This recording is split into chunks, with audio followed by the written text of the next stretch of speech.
Hey, what is up, you guys? This is the Joker Disciple, and I'm back at it again with another video. And in this video, we're going to talk about the LA Clippers. Can they reach to the finals? Or better yet, the Western Conference Finals, since Chris Paul can't get over that hump? Alright, so we're going to talk about the LA Clippers. Are they legit? They've been making hella noise so far. Well, I think that this year, they have a chance to reach to the finals.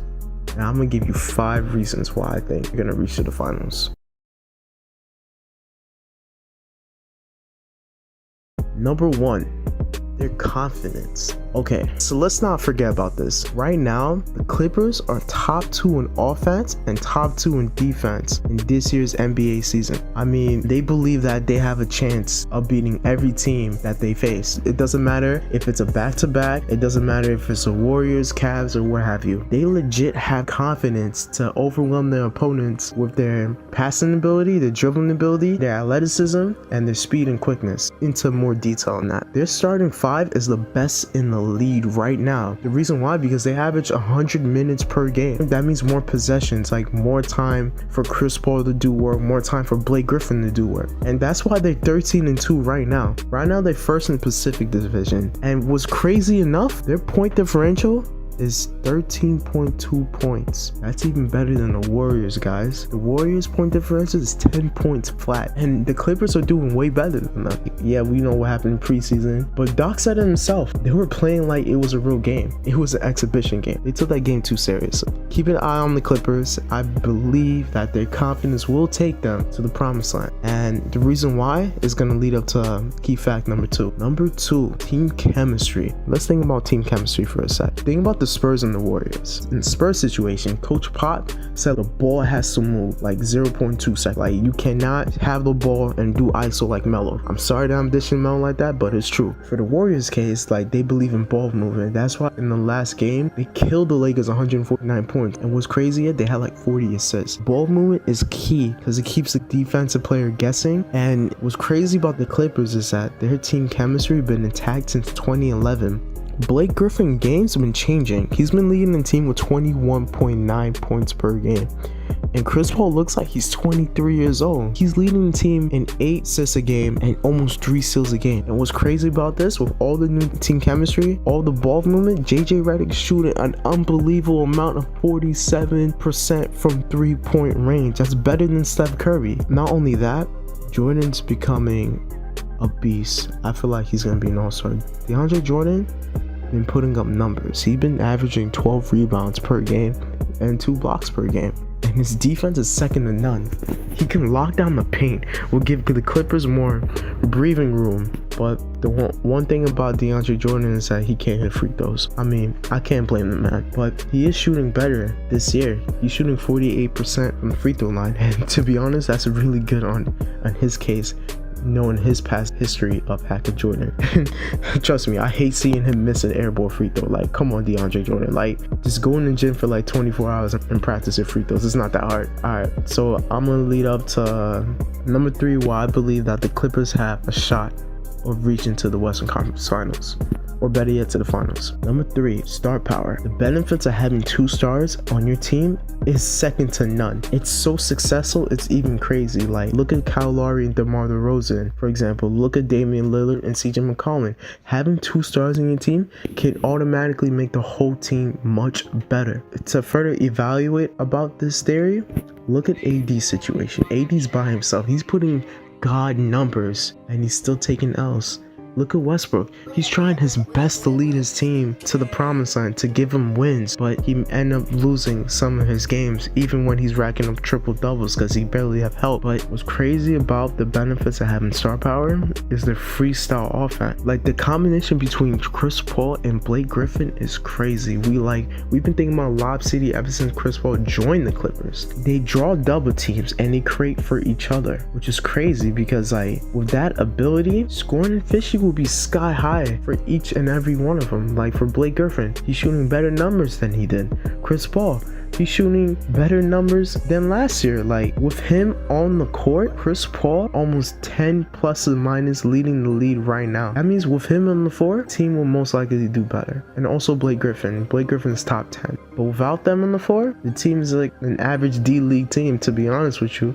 Because without Chris Paul being the floor general, they don't have no offense. And that's true. I mean, ever since Blake Griffin stepped up his defense, I don't know what's in the lead. Everybody's playing good defense. Look at Nick Young. Look at Blake Griffin now. Ever since he improved his defense, he's getting 9 boards. And in my opinion, I feel like Blake Griffin is an underrated passer. His passing ability when he first came in the league was not even recognizable. All they look at him as like a big athletic freak that dunks on people. Damn, I feel bad for that person. But let me get into more detail about that. With Blake Griffin improving his defense and having a point guard like Chris Paul so unselfish, they can bring their team to the promised land. But what's holding them back is their health. And I'm going to touch on that later. But for now, let's look at the stats. Chris Paul is averaging 18 points per game. He has the 5th best PER in the league. And he's improving his threes. And when he first came in the league, Chris Paul averaged almost like 20% from the 3-point line. Yo, he's still in his prime, people. I don't know why people sleep on this man. This man is legit. He's like a pit bull, according to Stephen A. Smith. Okay?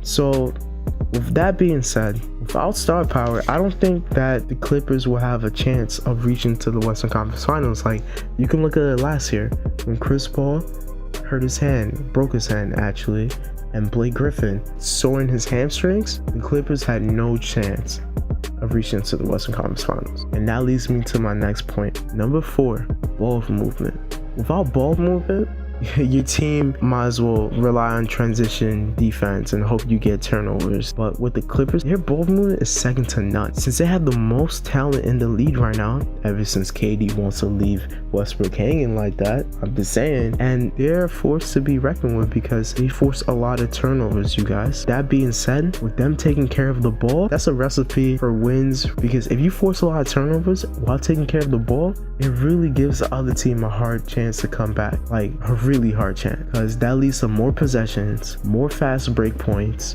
and better yet, more transition threes. I mean, you've seen the Warriors, how they play. Let me get into detail what the Clippers are doing. They're running misdirections and crafty screens. Okay, look at this clip.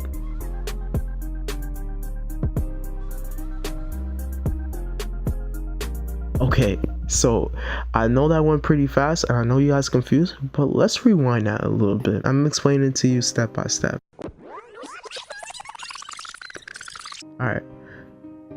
Chris Paul's obviously running the offense, where JJ Redick has an option between going off a Blake screen or completely faking the defender of going the opposite baseline to use Jordan's screen, like you see right here. See, Andrew Wiggins is confused because he thought that JJ Redick was going to come off a Blake screen, but he didn't. JJ Redick obviously sprang to the baseline. Jordan set him a screen, wide open for a jump shot. Jay, cash money. That leads me to my final argument. Number 5, future. They had so much talent. Like, they kept Jamal Crawford. They added more space, more depth to the lineup now. Their bench is really second to none. Jamal Crawford is on pace with another 6th man of the year. They might as well call the award after him. So if the Clippers manage to stay healthy, they could reach the Western Conference Finals. I guarantee you that. And if Blake Griffin keep balling like he is right now, and Chris Paul with him, when those two pass to the ball each other and facilitate the team, their team is looking unstoppable. But the real test is they're in 10 games. They're facing the Cavs December 1st and they're facing the Warriors December 2nd. I'm definitely seeing that game because that's going to be the real test. If Clippers beat the Warriors, or I mean, it's a regular season game, it don't matter, but if they beat the Warriors, we're going to be thinking like the Warriors don't have an easy chance of reaching to the finals this year because they have KD. This Warriors still need to get this shit together. If the Clippers hold the ball and like do everything what I said, I believe that they can beat the Spurs, they can beat the Warriors, and march down to the finals to meet LeBron James. Yes, I said LeBron James because nobody out of the East will beat the Cavs because the Cavs are looking hella OP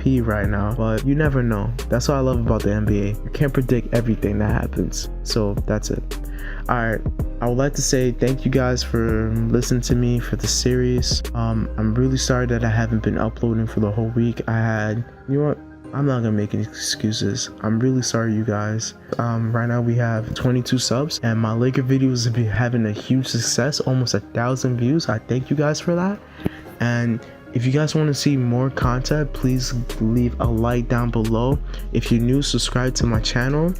I post new content every 2 days. I'm trying to keep up that mentality, but I promise you I'll drop more videos for you guys.